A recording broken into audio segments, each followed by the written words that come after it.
Então, 2025, para mim está sendo o ano da retomada, né? Nós estamos retomando aí o RGCast, que é um podcast que a gente traz a discussão da gestão da saúde, né? Desse mercado aí, que é um mercado volátil, né? É um mercado que está sempre dinâmico, sempre em movimento. E essa retomada, melhor do que ter aqui o nosso amigo Dr. Heikel Elou, um homem que domina aqui a nossa história, a história da saúde de Goiás, ele tem muito a compartilhar conosco. O engraçado é que a gente estava aqui nos bastidores, batendo um papo, quase que a gente fez um episódio inteiro, porque ele tem assunto, ele tem a história para contar. Mas hoje a gente vai estar falando um pouco aqui sobre o mercado de saúde de Goiás, né? A gente tem observado que ao longo dessa jornada, dessa história, muita coisa tem acontecido. Goiás tem um histórico, né, de uma evolução um pouco mais lenta, né? E eu acho que agora isso está tendo uma provocação para que as coisas mudem. E nós queremos ouvi-lo, né, trazer a sua experiência, a sua história. Aqui o microfone é seu para compartilhar com o nosso público aí todo esse teu conhecimento e toda essa sua visão, né? Você esteve à frente da APASEG, está ainda, mesmo no conselho, à frente do seu hospital, já teve muitas discussões nesse cenário da saúde, não só do estado de Goiás. Então a gente queria que compartilhasse um pouco disso e trouxesse algumas novidades que eu sei que você sempre tem para compartilhar conosco. Seja bem-vindo. Meu amigo Renato, obrigado pelo convite. Só corrigir eu não domino nada. Indo pela linha socrática, eu só sei que eu não sei. Eu tenho muito medo de gente que domina as coisas. Então, assim, eu sou um curioso, eu estudo, eu vivo do mercado. Eu falo às vezes, eu pareço aquele índio de Velho Oeste com o ouvido no trilho para tentar ver se o trem está vindo, que velocidade, a que distância. Mas eu me considero mais um estudioso do que um conhecedor de fato. E verdade, Goiânia é engraçado. Goiânia, em ortopedia, eu sou cirurgião geral, mas estudei muito ortopedia na época da faculdade, e o nosso professor descrevia as microfraturas que tornavam o osso mais forte. Goiânia não passou por isso. A gente viaja muito, encontramos inclusive em outros estados, e a gente observa outros mercados, né? Uhum. Então, assim, há uma entrada de novos players. A Goiânia nunca aconteceu isso. Então, a nossa primeira fratura foi exposta, né? Goiânia vivia isolada do resto do Brasil. Você via Curitiba mudando, Juiz de Fora mudando, Belo Horizonte, Recife, e Goiânia nada. E ao ponto de criar uma mítica, né, de que Goiânia ia permanecer como estava. Acho que a surpresa ou a mudança gera um certo desconforto. As pessoas criaram uma ideia de que Goiânia era imune às mudanças. E apesar da barba branca e da calvície, eu ouvia muito dizer: meu filho, desde a época do seu pai, as coisas são assim, elas não vão mudar. Uhum. E mudam, e obviamente, só que Goiânia de uma forma acelerada, porque nós ficamos para trás. Eu lembro uma visita, muitos anos atrás, de um sócio da Ernst & Young, e ele dizendo: nós temos um foco, já estamos em Brasília com hospitais. Ele tinha mandatos, né, de compra de hospitais. Ele dizia: precisamos entrar em Palmas, Cuiabá, Campo Grande e Goiânia, e a lógica é que Goiânia seja próxima. Eles entraram nas outras todas e Goiânia jamais entraram. Então, assim, Goiânia tem as suas particularidades que eu não vejo em outros lugares, particularidades de verdade de Goiânia, e isso, de certa forma, blindou a cidade para novos entrantes. Deixa eu interromper. Essa blindagem acabou comprometendo a evolução da saúde no estado? Menor dúvida. Goiânia é caracterizada por uma pluralidade grande com baixa especificidade. Isso é uma característica de Goiânia. Pega Curitiba, conversando um dia desse com o pessoal de Curitiba. O pessoal que trabalha na área hospitalar em Curitiba disse: tem quantos hospitais em Curitiba? Eu falei: 11. Ele falou: por aí. Se você entrar na JUSEG aqui em Goiás, você vai ver 147 hospitais. Então, assim, você vai em Belo Horizonte, as pessoas vão te citar 8, 9 hospitais, Salvador, 6 ou 7, Recife são 5, Goiânia. Então, sim, nós somos conhecidos nacionalmente por uma quantidade enorme, hospitais de baixa complexidade, na sua maioria, hospitais de especialidade com número reduzido de leitos. Essa é uma característica de Goiânia. Que isso afeta substancialmente Sim, no custo, né? Em tudo, né? Em tudo. Você pega, por exemplo, nós não temos um moinho de ventos. Nós não temos um hospital alemão, nós não temos um sírio-libanês, agora temos um Einstein, mas com características diferentes da sua base. Então você pega Goiânia, um amigo define como tendas de trabalho. Então um grupo de especialistas se junta e monta um hospital para trabalhar e se sustentar como médico. O hospital não é visto como uma empresa, ele é visto como local de trabalho. A minha entrada na sociedade é para capitalizar o hospital e fazer reserva de mercado. Então você passa a ter uma cidade com a quantidade enorme de hospitais, com uma baixa qualidade, isso foi histórico. E eu acho que o que mais dói para a gente hoje é que nós mudamos muito, nós melhoramos absurdamente nos últimos 10 anos, mas esse reconhecimento não veio ainda. E reconhecimento eu falo de todas as formas. Mas quais foram as ações que foram para nesses últimos 10 anos que provocasse essa mudança e que tipo de mudança? O que acontece? Entenda o seguinte, então estamos falando de mudança inclusive de gerações, né? Os fundadores vão saindo, vão entrando os filhos que normalmente estudaram em outras cidades ou países e conhecem outras estruturas e querem trazer essa realidade para cá. Essa acho que é a história da vasta maioria de nós. E aí quando você conhece grandes hospitais em outras cidades, você quer de alguma forma trazer isso. Então, a primeira etapa que nós fizemos, de fato, foi isso. Tinha um grande amigo, meu mentor, que era o ex-presidente da Unimed, Cizenando. Nós negociamos muito. O Cizenando era um negociador extremamente hábil. E quando a gente estava negociando, dizia, Goiânia não tem alta complexidade. Vocês têm uma associação que está errado o nome, não tem alta, porque alta complexidade é um lugar que faz de dermato a neurocirurgia, de neonatologia, até geriatria. Não. Isso pode ter sido um conceito no passado, e isso era uma tática negocial dele. Hoje um conceito que eu gosto muito e tem sido adotado mundialmente. É uma instituição de 90 a 120 leitos, que é excelente em uma ou duas coisas, mas participa de uma rede que dê resolutividade àquilo que ele não faz. Então, assim, quando nós começamos a estudar quem nós éramos, nós somos de fato alta complexidade, somos. Um hospital de ortopedia em Goiânia, de neurocirurgia ou de cardiologia, tem uma resolutividade, mas isso, no começo, gerou um problema danado, porque nós trouxemos metodologias e pessoas de fora para nos analisar. E se pega um cara de 50 anos, 60 anos, que nunca olhou um espelho e mostra para ele um espelho, a chance dele ficar contente é baixíssima. Então, no começo era, não, eu sou melhor do que isso. Eu posso não ser maravilhoso, mas eu sou melhor do que aquele outro hospital. Nós botamos em categorias, né? Então ia de bronze até diamante. Na nossa própria avaliação, ninguém conseguiu diamante. O máximo, alguns conseguiram platina, daí para baixo. E o choque de percepção foi brutal. Isso aconteceu em que ano? Vou tentar lembrar aqui, mais ou menos 13 anos atrás. De 11 a 13 anos, foi quando nós criamos a nossa classificação de complexidade e resolutividade. A partir do momento que nós soubemos as nossas fragilidades, vamos melhorar quem nós somos. E aí nós começamos com parcerias tipo Epimed, que não existia, Orbis, trazer... Eu falo isso, as pessoas acham graça, eu já estou com 57 anos. Eu sou de uma época, filho de médico, cresci em hospital. Eu lembro o hospital, na minha época, na minha infância crescendo, era um lugar que tinha uma enfermeira. O resto eram técnicos de enfermagem, auxiliares de enfermagem, que hoje a gente não encontra mais, e médicos. Isso era um hospital. Você tinha uma enfermeira que coordenava tudo, o resto eram médicos e técnicos de enfermagem auxiliares. Hoje eu falo, brincando, o hospital tem até médico. Quer dizer, eu lembro de discutirmos nessa época, o hospital precisa ou não precisa de farmacêutico? Hoje, 15 anos atrás, não. Nós discutimos se havia uma real necessidade. Hoje eu tenho 5 farmacêuticos no hospital de 2 subespecialidades diferentes. Nós temos 4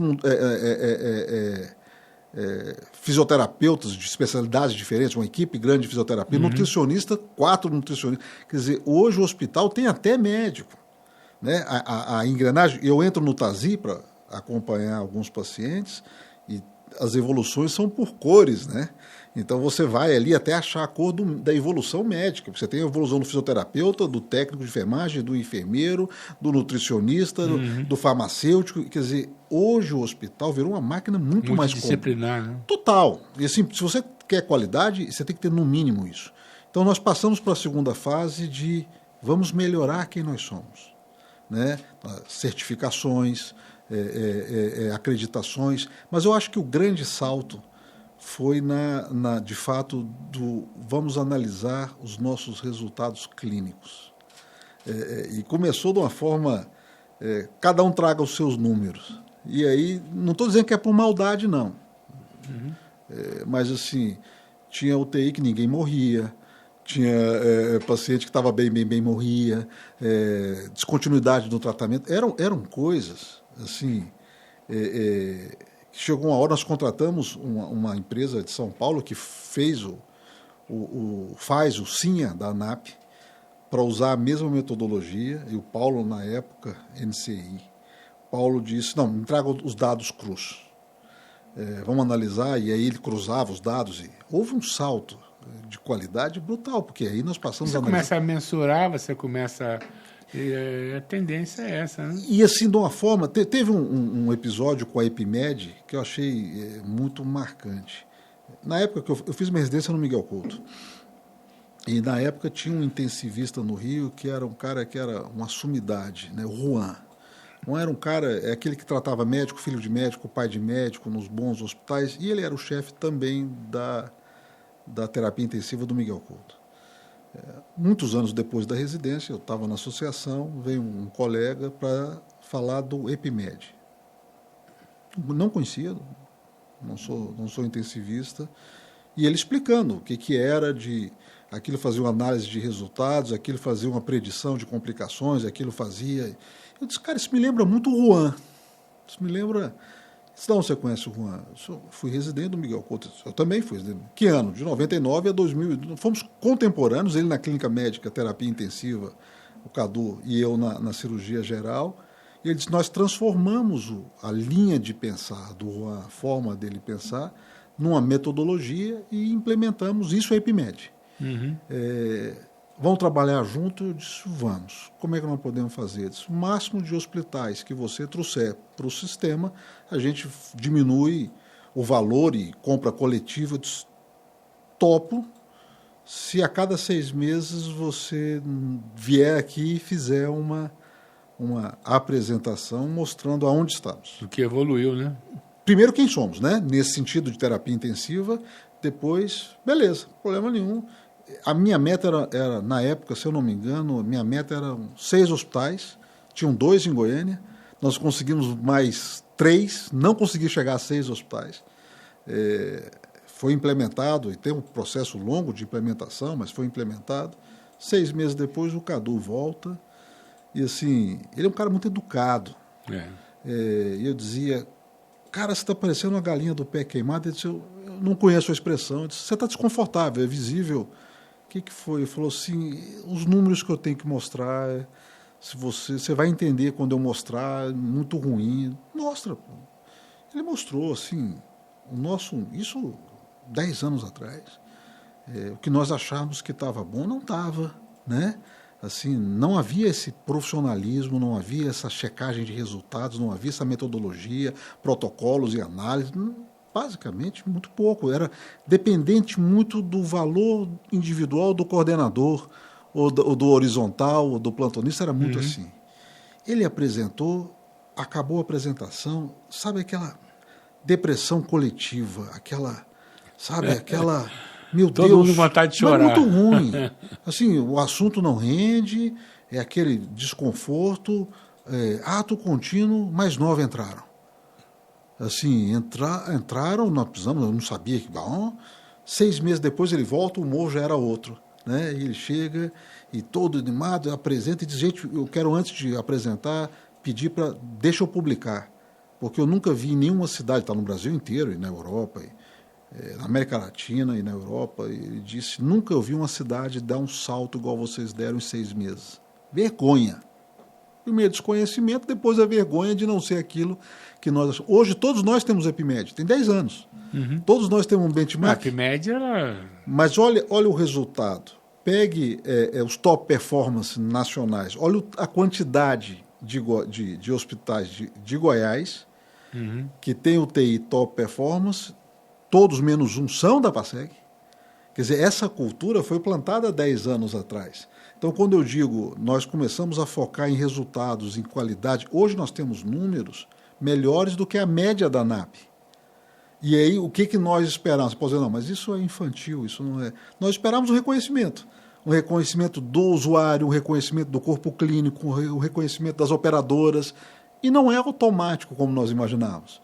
Porque, assim, ainda temos aqui na cidade aquela ideia, eu vi isso ontem de um amigo relatando que o filho está com um problema agora, você leva para São Paulo, pô. É isso que eu ia te perguntar, como é que está isso hoje, leva para São Paulo. Então, assim, ainda tem um conceito de que se assunto é sério, leve para São Paulo, né? Existe isso ainda. O que me incomoda? 2 coisas. A primeira, nós melhoramos muito nos últimos 10 anos. E nós temos como provar. São números, estatísticas que são verificadas, certificadas, com qualidade, à prova de balas. Nós temos como mostrar aonde morre. Morre de quê? Quanto tempo fica internado, agora, infecção. Como é que isso é levado à população? Como é que vocês compartilham isso? Porque muitos não conhecem. Sim. Aí, não, eu vou para São Paulo, sim, eu vou para São Paulo, mas você deixa de saber que aqui dentro tem como resolver de forma muito mais eficiente do que se estivesse fora daqui. É mais difícil. Vou te explicar. Mas eu disse que tinha 2 coisas que me incomodam. Uma é essa. Nós esperamos um reconhecimento automático, não veio. A outra é que essa cultura não é a cultura de Porto Alegre. Não é de Curitiba, não é de Juiz de Fora, não é de Campinas, não é de Belo Horizonte. Quer dizer, as pessoas não saem correndo de madrugadas de Porto Alegre para ir para São Paulo. Eles vão pegar uma segunda opinião em São Paulo. Como um morador de São Paulo, vai para o MD Anderson, para o John Hopkins, isso, né? Agora, aqui em Goiânia, tem relatos do cara saindo de madrugada para fazer o diagnóstico de apendicite em São Paulo, porque ele tinha medo. Então, assim, isso não faz sentido mais. Respondendo o que você me perguntou, um tempo atrás, na presidência da Sheila, no CRM, ela criou um comitê de segurança do paciente. Então, vamos fazer a primeira reunião do comitê de segurança. E o CRM, algumas pessoas esquecem, mas aquilo é uma autarquia federal. Uhum. Ali tem regras diversas e não é comum para o CRM fazer eventos ou tudo que não seja com foco exclusivo no médico. Então, nós fizemos o primeiro fórum só para médicos. Assim, todo mundo se preparou e trouxemos estatísticas e vazia a casa. Vazio. A maioria dos médicos não se interessa, ou já sabe, ou acha que sabe, ou seja lá o que for. Não. Aquele... Aí, acho que você foi nos 2. Eu não lembro. A Ana estava. Nós convencemos a diretoria a fazer um multidisciplinar, que foi o que nós fizemos algumas semanas atrás. Então, nós conseguimos levar a comissão de saúde da UAB. Interessante. Assim, primeira vez que nós fizemos algo do tipo, levamos o Ministério Público, levamos as operadoras, levamos... Desculpa, mas foi assim... Tinha pouca gente, pela qualidade. Eu estou dizendo, não de quem estava compondo a mesa, mas da assistência. Engraçado. Assim, é óbvio, seria ótimo se tivesse fila na porta e nego doido. Não tem. Não tem. Mas para nós, em que esse assunto não é um assunto comum na cidade, nós conseguimos todos os Deu o primeiro passo, né? Sim, e todos os nossos convidados foram e participaram até o final. Foi um evento de um dia inteiro no final de semana. Então, assim, e aí você vê a OAB, você vê o CRM, você vê o Ministério Público, você vê todo mundo ali dando a sua contribuição. Secretário estadual. Os 2 secretários estavam, municipal e estadual. Então, assim, bicho, para um começo tá bom.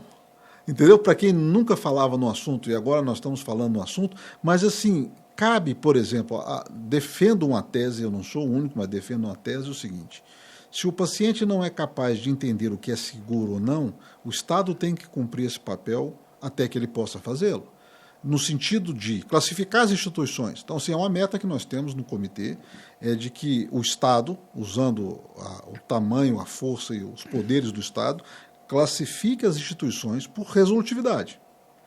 Esse é o nível 3, esse é o nível 2, esse é o nível 1. Para que nós não tenhamos que ler reportagens de pessoas dizendo: eu achei que aqui era um hospital, só descobri que não era quando eu compliquei. Quantas vezes nós já vimos: não, mas é um lugar tão bonito, com as pessoas educadas, e é bacana, e sim, mas qual é a resolutividade desse lugar?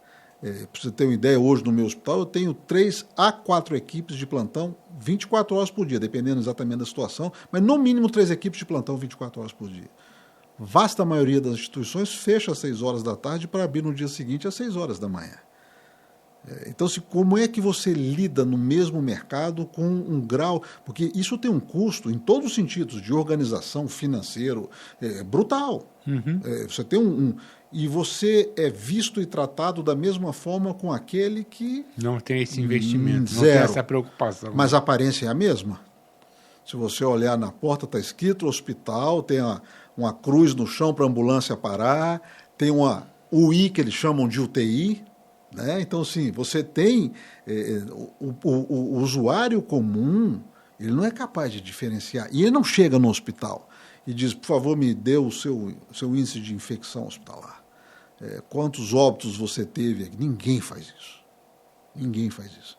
Então, as pessoas precisam ser instruídas ou protegidas. Eu acho que isso é uma função do Estado. Né? Não vai proibir ninguém de trabalhar. Mas assim, a instituição é nível 2, ela tem um teto de complexidade que ela possa tratar. Agora, deixa eu te perguntar, você tem referências em outros estados que já adotaram medidas como essa, que conseguem fazer... Nós temos aí algumas certificações que você, né, que acompanha, mas eu digo de ter esse acompanhamento, de fazer isso de uma forma legal, vamos dizer assim, de fazer esse monitoramento. Seria uma pretensão me dizer que eu conheço o Brasil inteiro. Certo? Então, sim, tem muitos lugares no Brasil que eu nunca nem fui. Acho que, em termos de região norte, por exemplo, eu nunca fui do Tocantins para cima. O Nordeste eu conheço alguns lugares. Eu conheci lá para cima, viu? Não conheço. O negócio lá né?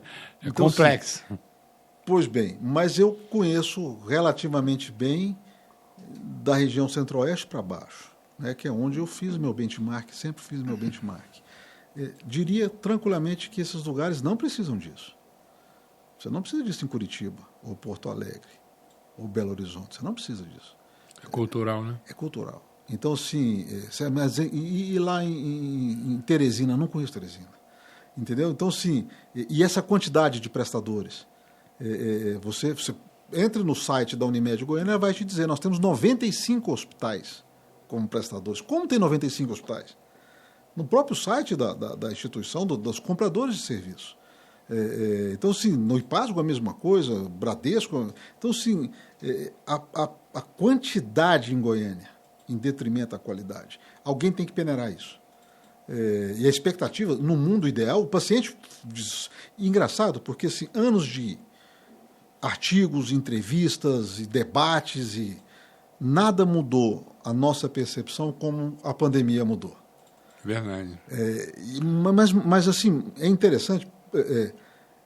Quando a pandemia começou, eu achei que... Eu não tinha muita ideia do que era. Mas como uma pessoa tímida, uma pessoa que gosta de ficar em casa, eu achei que a pandemia... é uma chance de eu trabalhar de casa. Me pareceu um negócio espetacular, né? Não preciso sair mais, eu não preciso ir para reuniões e vou trabalhar de casa. Eu não sabia onde a gente estava entrando. Na época da pandemia, trabalhar 12, 14 horas por dia, e em Zoom foi quando eu conheci Zoom, e Meet, e não sei o quê, e Cisco, aquela coisa. E no começo, nós tivemos 2 ondas, né? A primeira, nós tivemos 100% de ocupação. Para quem nunca teve 100% de ocupação, de pacientes clínicos, de média e longa permanência, aquilo nos assustou muito, e aí houve um arrefecimento. De repente, nós tivemos uma segunda onda, que foi muito pior. Nós chegamos a 137% de ocupação de paciente tipo UTI. O paciente estava com o paciente tipo T, era um paciente que precisava de ventilação mecânica, estava entubado, acoplado a um ventilador no pronto-socorro e no centro cirúrgico. Então, UTI toda cheia, esse paciente no pronto-socorro ia no centro cirúrgico. E você, não sei se você vivenciou aqui, eu estava na época dirigindo o hospital em São Paulo, e você, hospital de alta complexidade, você não poder parar esses outros serviços e ter a pandemia batendo na sua porta. Nós praticamente paramos o eletivo, porque o cirurgião também não queria operar, o paciente não queria internar, havia muito medo nessa época. E assim, gente jogando pedra no hospital, dizendo eu quero entrar, mas o que me chamou a atenção naquilo que nós estávamos falando? Eu recebia muito mais ligações de pessoas pedindo transferência do que pedindo vaga. Então, o que você ouvia? Né? A pessoa ligava, tudo bom? Eu sei, irmão. O cara está te ligando sábado, 11 horas da noite, não é para saber como você está. Ele está com problema e no meio da pandemia não era difícil de adivinhar. Ele diz, olha só, meu pai veio parar aqui no Hospital José dos Anzóis, pelo amor de Deus, eu não sabia que isso existia, me arruma uma vaga. Eu dizia, não tem vaga, não, mas só para o meu pai. Eu disse, não é só para o seu pai, é para Goiânia, boa parte de Goiânia. E isso foi um negócio, e era mãe de desembargador, era mãe de médico, era filho de professor, era um negócio. E assim, a sensação de frustração era tremenda, porque você dizia para a pessoa não tem vaga. Chegou uma hora que eu não atendia o telefone, sábado e domingo eu não atendia mais, porque eu não era capaz de dar a solução que essa pessoa esperava, e a frustração frustra, né? Imensa, mas assim, era muito mais dizendo, me mandaram para uma instituição em Goiânia que eu nunca ouvi falar na vida e eu conheci agora e eu não quero meu pai aqui, eu não quero meu filho aqui, eu não quero minha mãe aqui. Isso mudou muito a visão do goianiense. Você pega um shift de planos de saúde que houve depois disso, você pega uma percepção, é muito mais comum. 5 hospitais nossos passaram a ficar cheios sempre, depois da pandemia. Isso é um fenômeno, explica, não sei. Não sei, 5 hospitais nossos, né? Provável, seria o lógico de assumir, mas eu não tenho como provar. Mas assim, não esvaziam mais. E você começa a receber ligação do tipo, e aí, tranquilos? Fala, estou com meu pai aqui no seu pronto-socorro, estou com meu pai aqui no pronto-socorro do Hospital do Coração, ou do Anis, ou do Santa Helena, e não tem vaga. E o cara confunde um pouco, né? Porque ele acha que você, presidente da associação, você manda nos hospitais. Eu represento os hospitais, ou representava. Agora é o Renato Daia. E no meu hospital também não. Então eu dizia, olha, não tem vaga. Eu disse, não, nós vamos esperar uma vaga aqui. Eu digo, mas a regulação, eu disse, não, eu vou esperar aqui, meu pai... E acontece às vezes de ir, e o cara te liga bravo. Não, eu não quero ficar aqui, eu vou voltar lá para o seu pronto-socorro e vou ficar lá, porque... Então, assim, isso passou a ser muito mais comum para a maioria de nós no pós-pandemia. A percepção de que não são todos os lugares que são iguais. Agora, nós temos que aprender a capitalizar em cima disso. Então, você vê o Grupo DOR declarando agora que teve o maior lucro da sua história, o Mater Dei declarando que teve o maior lucro da sua história. Nós não estamos tendo lucro. Como não? Não temos lucro. Assim, 2 coisas aconteceram nos últimos 2 anos, um ano e meio, que nos arrebentou no geral. Primeiro, uma retenção de pagáveis passou a ser uma prática mais comum. Um aumento da burocracia, um tempo maior de pagamento de conta, um aumento de glosas, de uma forma que nós não conhecíamos. A outra, o piso da enfermagem da forma que foi. Impacto muito grande, né? Foi uma irresponsabilidade daqueles políticos que estavam visando campanha eleitoral e, movidos pela comoção da Covid, criaram uma despesa a mais sem entender ou prever ou combinar de onde viria.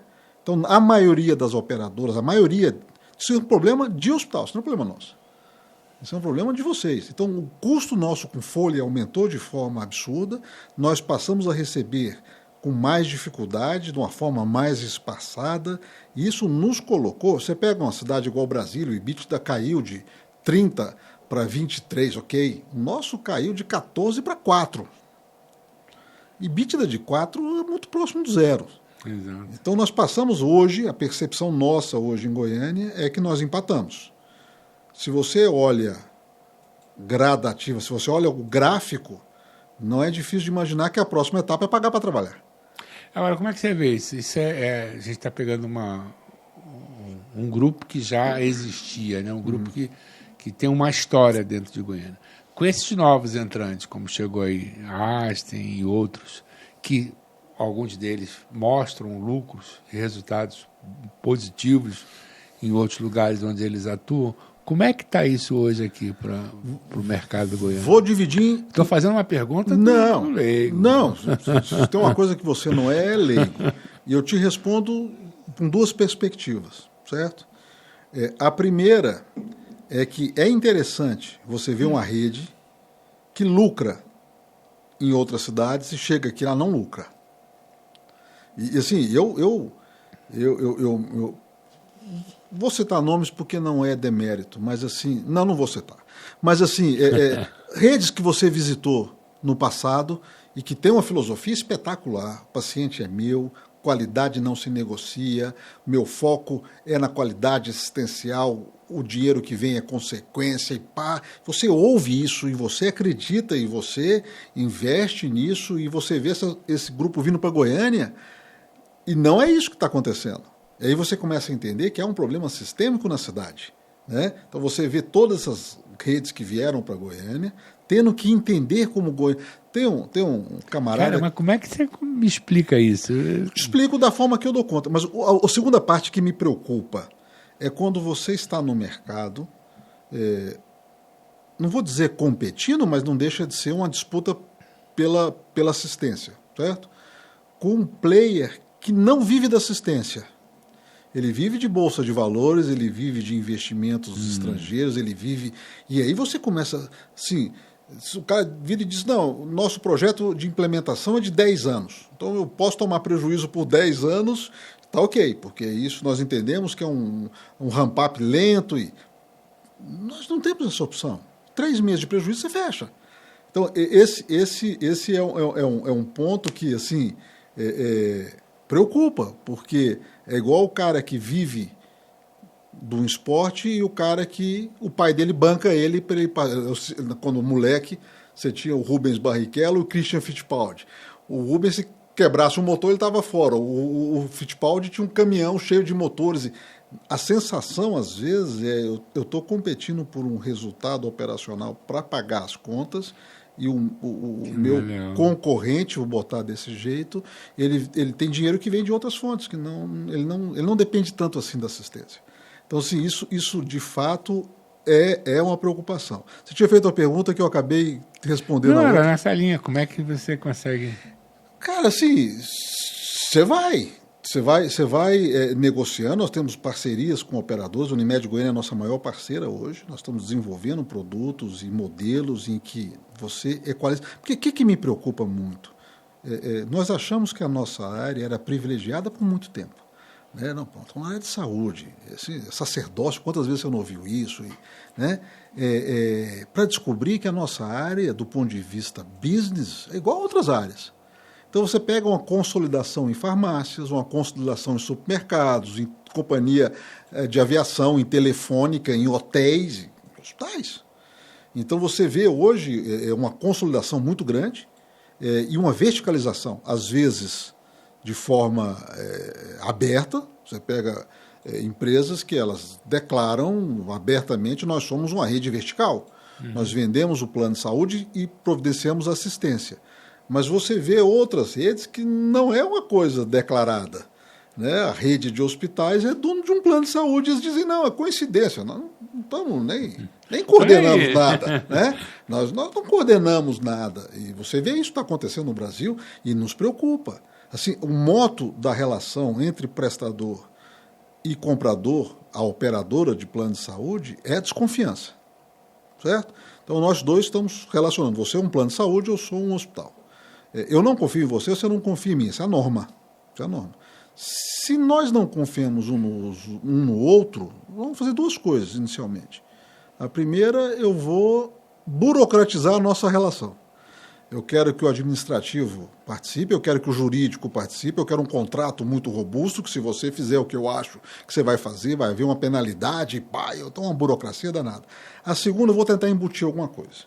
Porque se você me trair, a minha perda não é de 100%. Eu vou, de alguma forma, ter uma gordura. Isso você passa a ter um produto absurdamente lento e caro. Aí você pega uma empresa verticalizada, que ela não negocia, de um bolso para o outro. ela cria um produto, ela bota para vender o produto, ela não negocia dela com ela. Vou tomar um prejuízozinho aqui no plano de saúde, mas eu vou compensar no hospital, vou tomar no hospital. Ele passa a ter uma agilidade que uma rede não verticalizada não tem, com uma competitividade que a rede não verticalizada não tem. Então nós começamos a entender que ou nós trabalhamos em conjunto, diminuindo o nível de desconfiança, acreditando um no outro, e não é fácil. Anos e anos de desconfiança você não faz desaparecer de uma hora para outra. Mas quando você começa a fazer, você começa a ver as vantagens disso. A transparência, olha, está aqui minha planilha. É isso. Quando você coloca, você abre os números, quando você senta realmente confiando, né, a relação do ganha-ganha, as coisas começam a Mas para chegar nesse estágio... É difícil. É demorado. Porque tem interesses. E a ideia de que... A vaidade também. Também. Mas a ideia de que há um segredo do negócio. Eu preciso... Isso aqui é o segredo do meu negócio. Havia uma época que segredo era muito raro, muito difícil. Então, normalmente a gente sabe como é que funciona.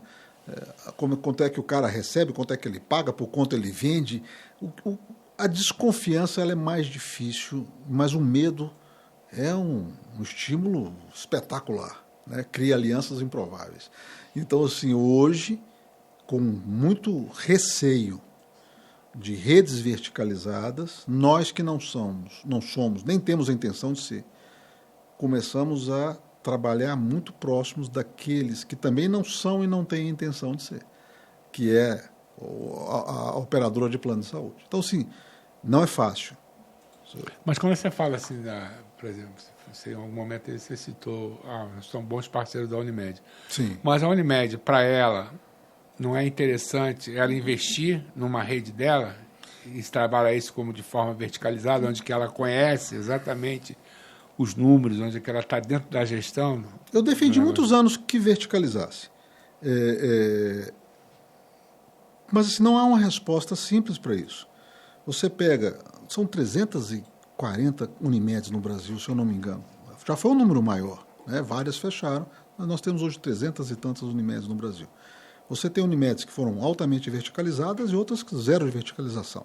Você tem elas muito bem financeiramente quebradas, independente da rede. Se ela tende a fazer algo bem feito, a verticalização também é bem feita, o resultado tende a ser. Mas a verticalização não salva ninguém, mas mata. Então você pega, às vezes, eu já vi isso algumas Unimeds, em que elas começam a ter dificuldade com a rede prestadora, com o cliente reclamando, com a qualidade, elas dizem, vou construir um hospital. E é a última coisa que ela faz. Unimed Rio, exemplo clássico, o hospital custou 1 bilhão. Então, nossa, assim, aquilo lá foi uma loucura, levou anos para terminar. Foi o começo da... Então, assim, precisa... Porque a coisa mais ofensiva que eu já ouvi como prestador em Goiânia, eu ouvi 3 vezes, eu não esqueço nem de quem eu vi, nem quando eu vi, vocês são baratos. Construir uma rede própria seria mais custoso do que comprar serviço de vocês. É muito ruim se eu ouvir alguém dizendo eu vou comprar de você, não porque você é bom, porque você é barato. Então hoje faz sentido a verticalização. Se você olhar a Rapvida que comprou o Américo faz sentido. Para todo mundo? Não. E outra coisa, há um efeito rebote. Se o nosso principal comprador de serviço verticaliza, talvez eu não tenha alternativa a não ser verticalizar também. Então, assim, há uma dança em torno disso, né? Um hospital, você pega boa parte dos planos de saúde começaram dentro de hospitais. E você tem vários hospitais que começaram dentro de plano de saúde. Então, esse é um caminho que tende a ser natural dependendo da região. Você pega Santa Catarina, uma alta verticalização. Você pega o interior de São Paulo, tem uma alta verticalização, Nordeste menos. Então, não tem uma resposta simples, mas assim, se a nossa principal fonte de compra de serviço começa a verticalizar, é ato contínuo, nós vamos começar a verticalizar também. Então, assim, nesse momento não faz sentido, nenhum nem para outro. Nós temos uma sinergia, nós temos um diálogo, não é simples, porque cada um está preocupado em salvar o seu negócio, e você parar um pouquinho o seu instinto natural de sobrevivência para preocupar também com entendendo que se um afundar o outro vai junto. Tem muita estratégia, né? Também, tem que ter confiança, tem que ter estratégia, tem que ter um grupo técnico muito forte. Isso. Você não pode achar, você não pode achar. E assim, você faz benchmark, é muito comum. É porque a gente vê assim, o nível de complexidade, né, na área da saúde, principalmente do hospital, é muito grande. Não é uma coisa simples de você lidar. Né? São diversos fatores, são diversos processos. E você manter eficiência operacional, eficiência e resultados em cada processo dele é complexo. Sim. Não, isso tudo vai chegar lá num funil. É engraçado que as pessoas falam, porque é uma hotelaria especial. Não. No hotel você tem pessoas que estão lá a turismo e pessoas que estão lá a trabalho.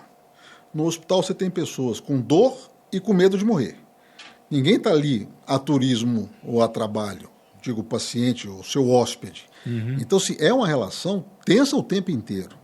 A vida da operadora, nós tendemos a achar que o papagaio do vizinho é mais verde, né? Então, se a operadora, já fui várias vezes, é o intermediário ou atravessador, ele é o que nos separa do paciente, ele explora o paciente, explora o prestador. Vá analisar os números. Se o negócio é tão bom, porque tem mais operadora fechando do que abrindo, né?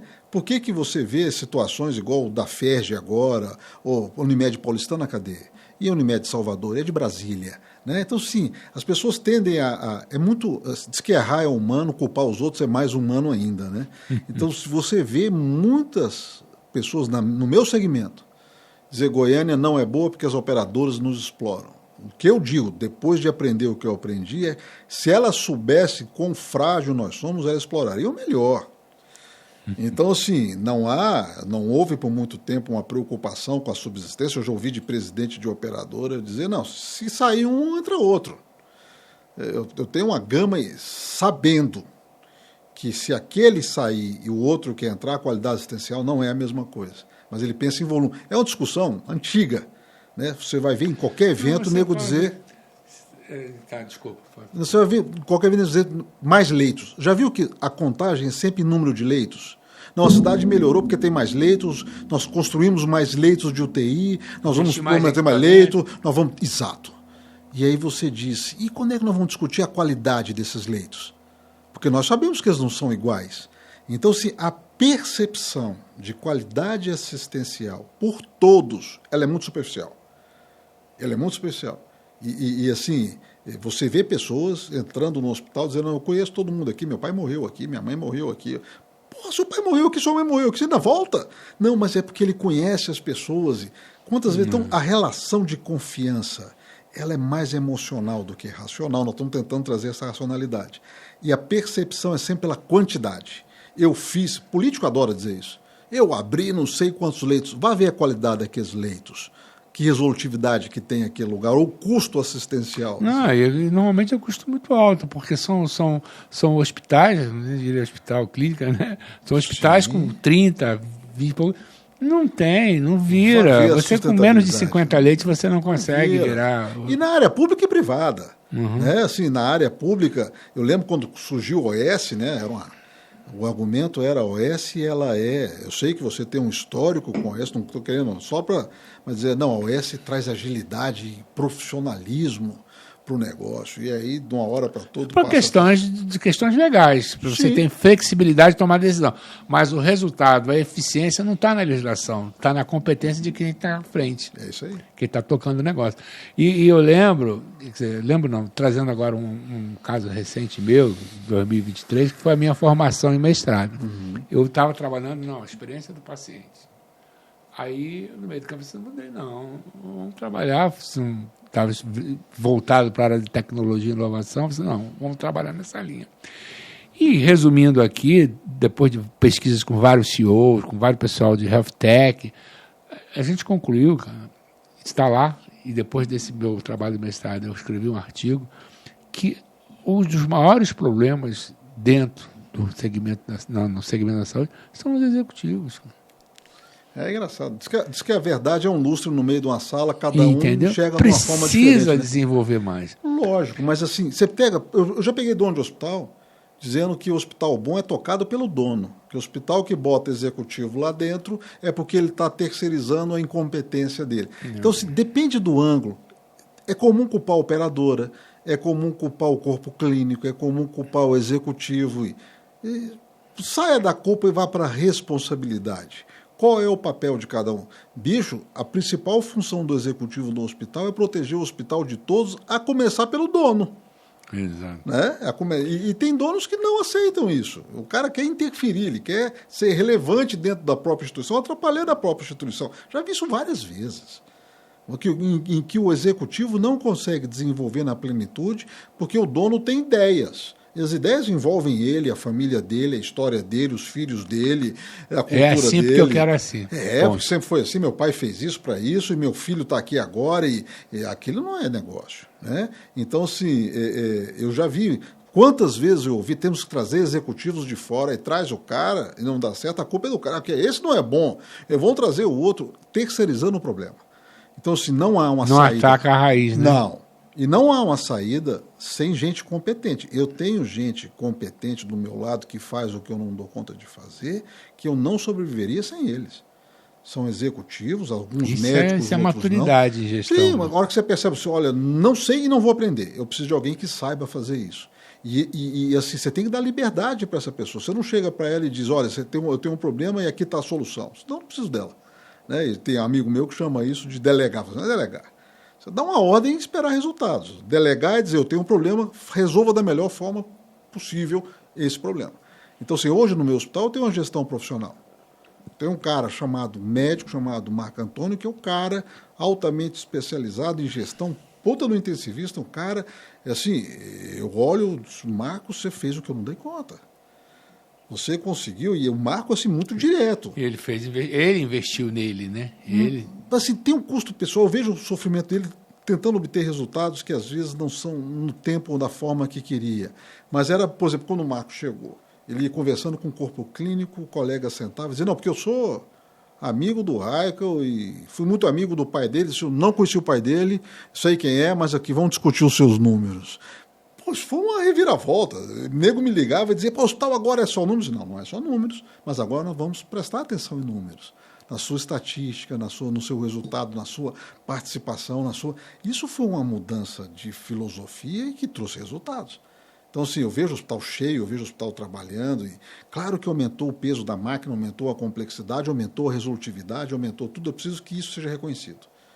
A maioria de nós fez isso nos últimos anos. É fácil, é perceptível. Vá nos hospitais da PASEG que você vai ver isso.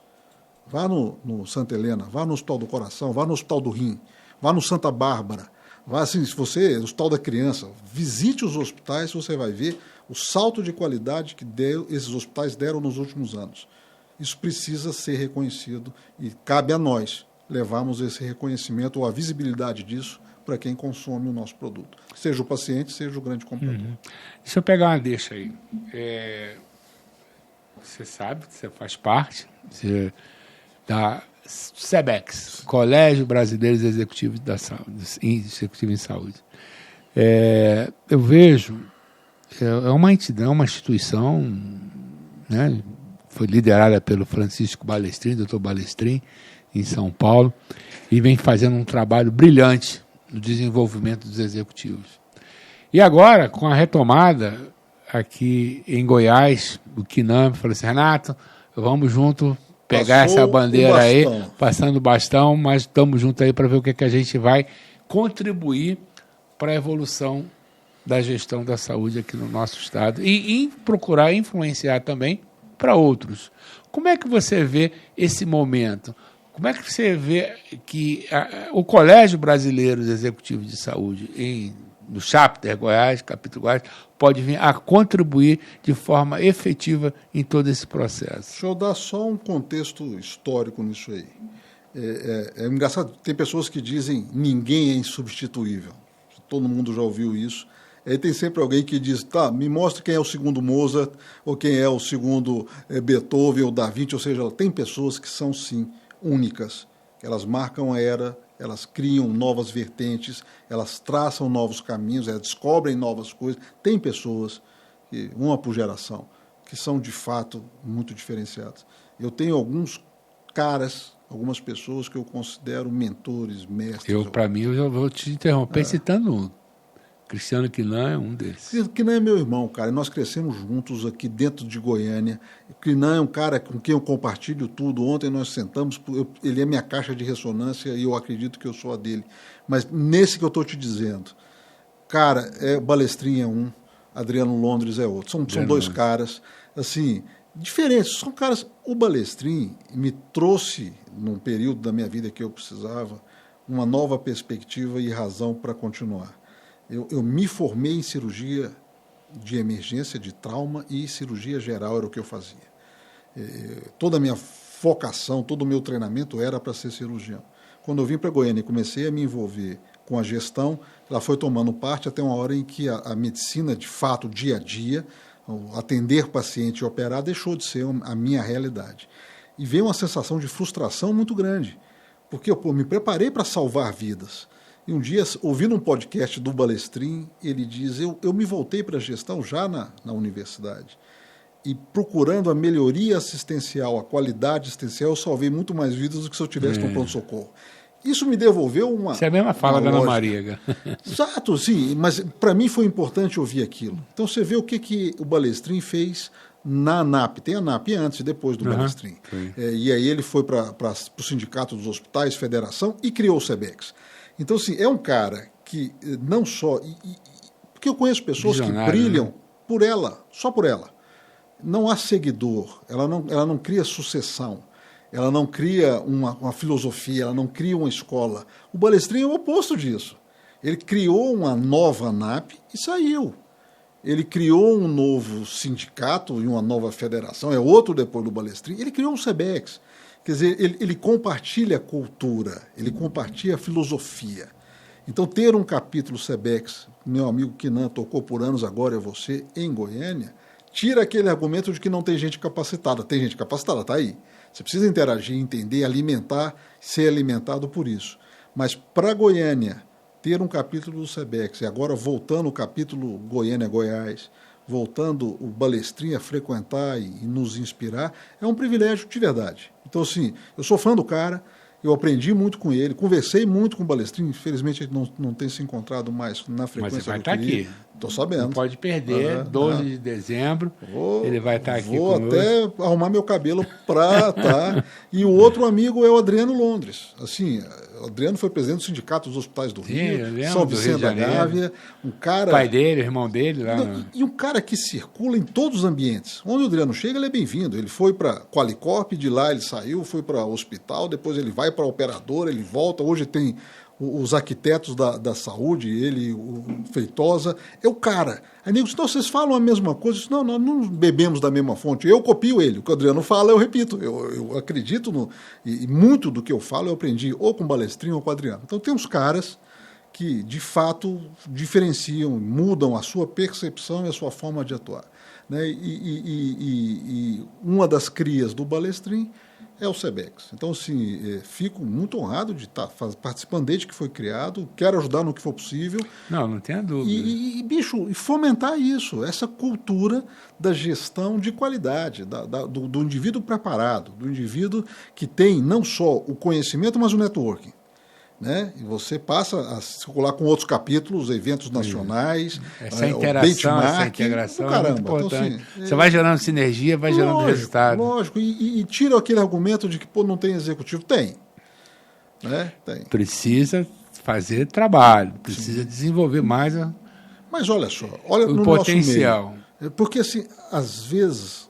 Mas vai ser disponibilizado instrumentos, ferramentas para isso. É importante que as pessoas queiram estar lá. Mas como é que você ajuda uma pessoa que não sabe que precisa de ajuda? Exatamente. Né? Então, se pega, o movimento às vezes é tão lento que parece que ele não está acontecendo, você tem que prestar muita atenção.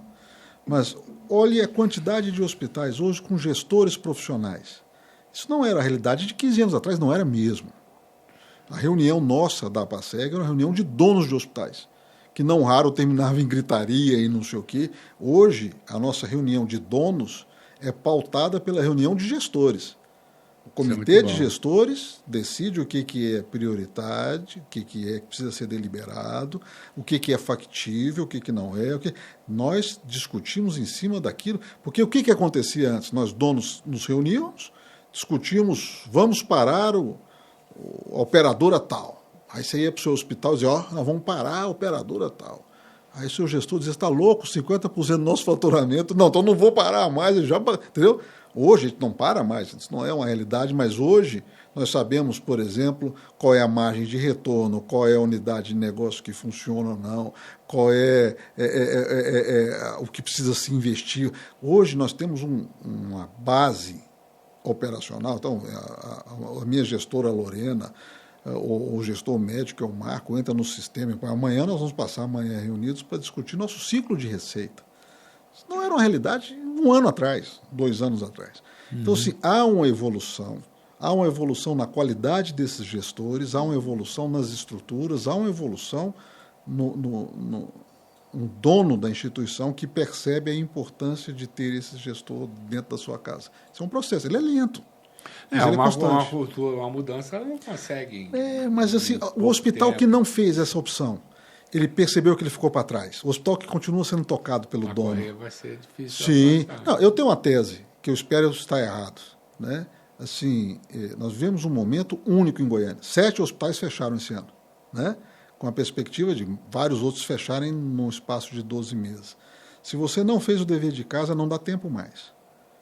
Para você fazer essa mudança são 3, 4, 5 anos. Né? E vai sobreviver aquele que tiver lastro. São 2 coisas que são...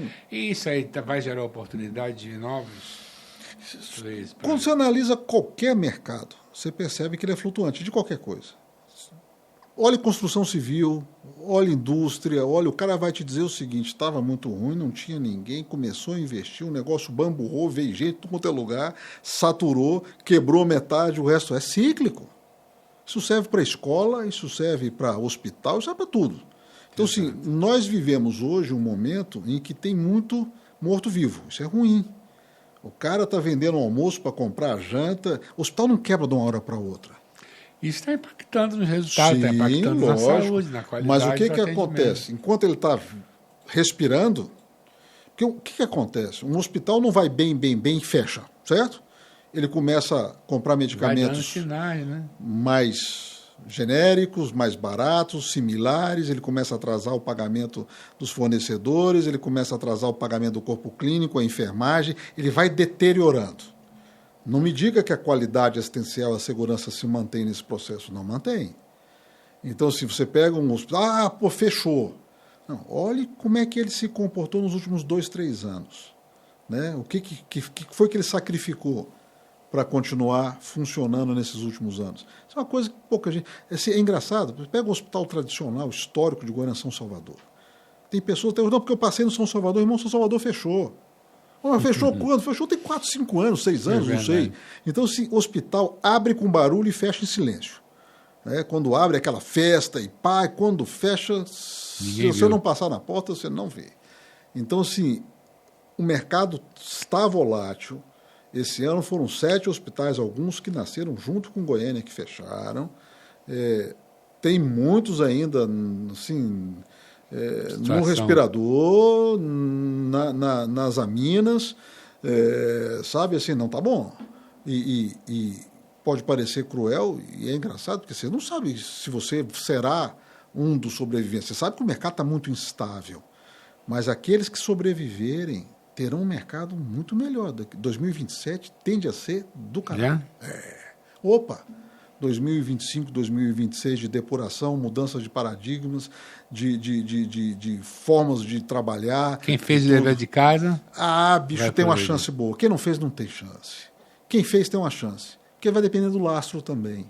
Né? Assim, e o posicionamento de mercado. Né? Então, assim, tem muita coisa acontecendo em Goiânia. Muita coisa acontecendo. É como se você pegasse um filme que passou em Belo Horizonte em 20 anos e botar ele para passar em Goiânia em 1. Você vê um processo de vinda de gente, vinda de equipamentos, vinda de tecnologia, de filosofias, de gestores, operadoras. Por exemplo, 2 semanas atrás, terça eu passei na Unimed, quarta almoçando com o Bradesco, quinta jantando com a Sul América. Isso não era normal para a gente. Você vê a entrada, não é só de prestador, você vê na entrada de compradores de serviço na cidade também. Olha o tanto que o Bradesco cresceu em Goiânia nos últimos anos. Nós temos agora um gerente local. do Bradesco Saúde. Nossa gerência era sempre Brasília. Então, se o mercado de Goiânia não muda só num aspecto, está mudando a percepção do usuário, a busca dele. Porque é muito comum de Goiânia, você pega, eu reclamo disso há muito tempo, o cara compra um carro alemão branco importado, o carro alemão é branco, ele quer morar num condomínio horizontal, ele quer ir para Miami 2 vezes por ano, e ele compra o plano enfermaria mais barato que tem. Né? Então, na hora que o assunto é saúde, não, eu compro enfermaria, o mais barato, e aí eu pago uma taxinha e complemento. Se precisar, eu faço um complemento. Exato. Né? Isso é uma filosofia que não existe em outras capitais há muito tempo. Você quer ter o acesso aos hospitais de maior resolutividade, você compra um plano específico que te dá acesso. Eu lembro no Rio, quando meu pai morreu, meu pai era cooperado Unimed, então eu era dependente dele, eu tive que comprar um plano. O Unimed estava estratificando naquela época, Delta, Gama, e ia dizer, olha, você pode ir no Barrador, Copador não. Quer ir para o Copador? Faça um upgrade. Né? Ó, abriu o Copa Star, você quer ir para o Copa Star? Faça um upgrade. Aqui em Goiânia é basicamente enfermaria e apartamento. Você compra enfermaria ou apartamento. Isso vai mudar no próximo ano. Sempre que eu estou participando da negociação. Então, começa o que eu aprendi com o amigo Taveira, que foi presidente do IPASGO há muito tempo, o que é raro é caro. Né? Então, assim, algumas coisas estão ficando raras. Nós precisamos reposicionar e renegociar.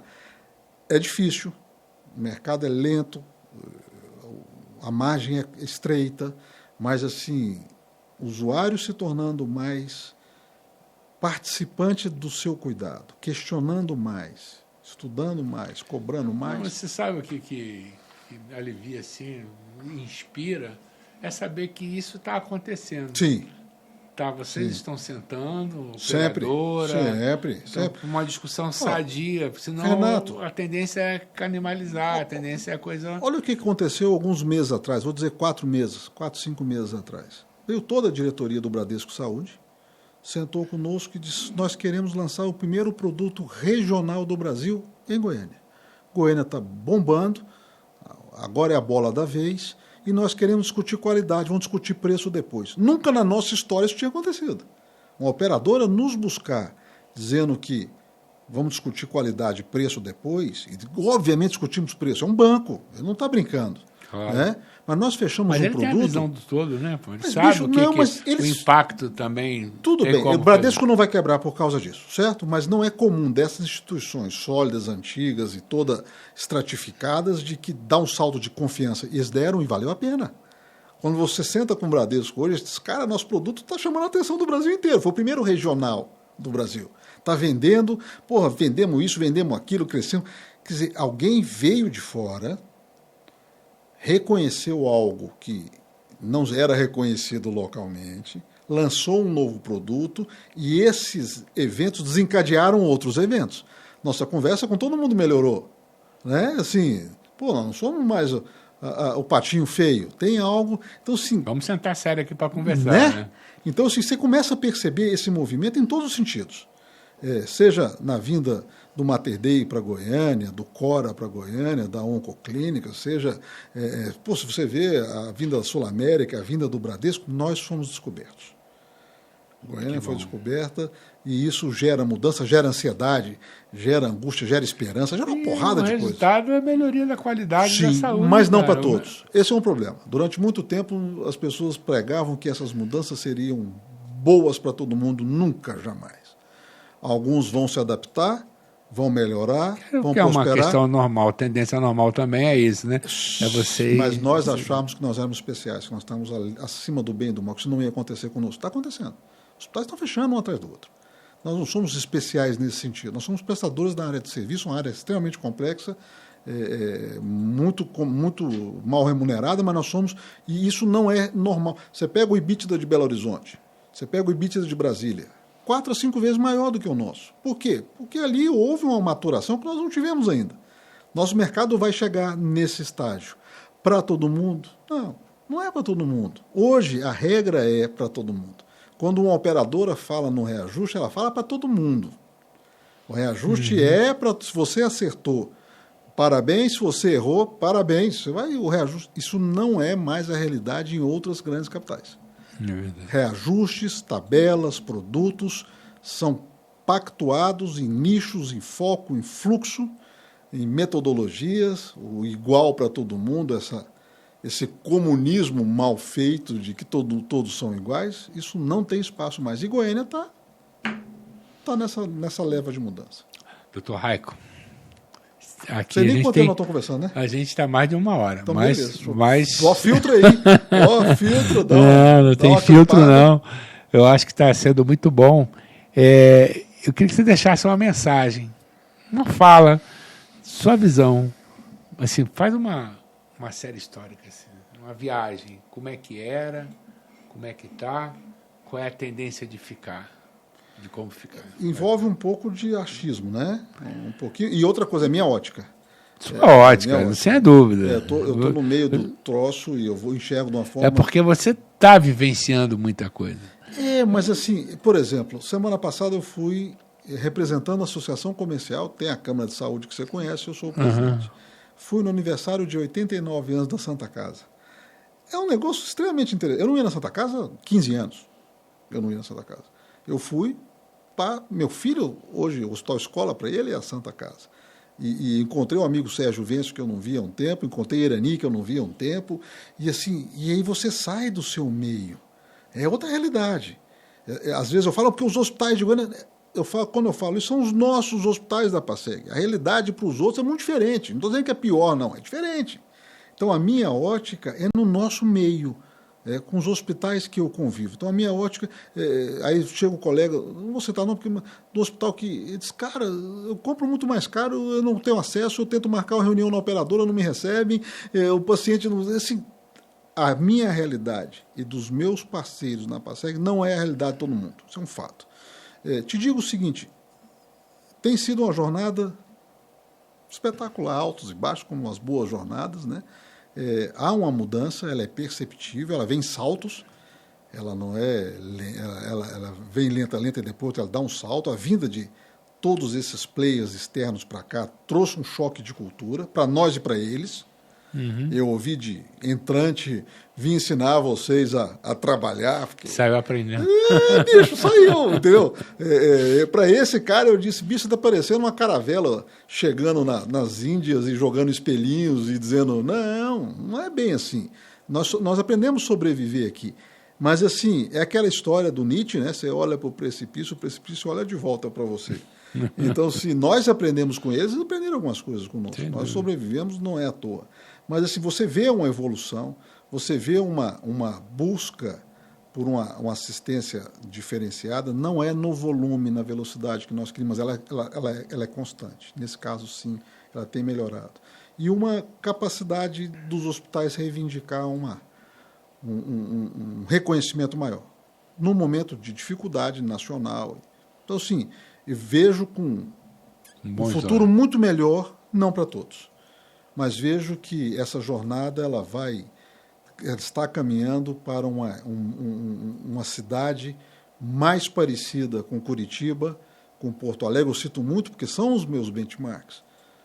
Se você pega Curitiba, Porto Alegre, Belo Horizonte, Salvador, Recife, são benchmarks nacionais. Eu almejo que Goiânia chegue no nível dessas cidades. E eu acho que isso acontece daqui até 2027. Pouco tempo, hein? Não. É aquele negócio, né? Assim, vem cozinhando há muito tempo.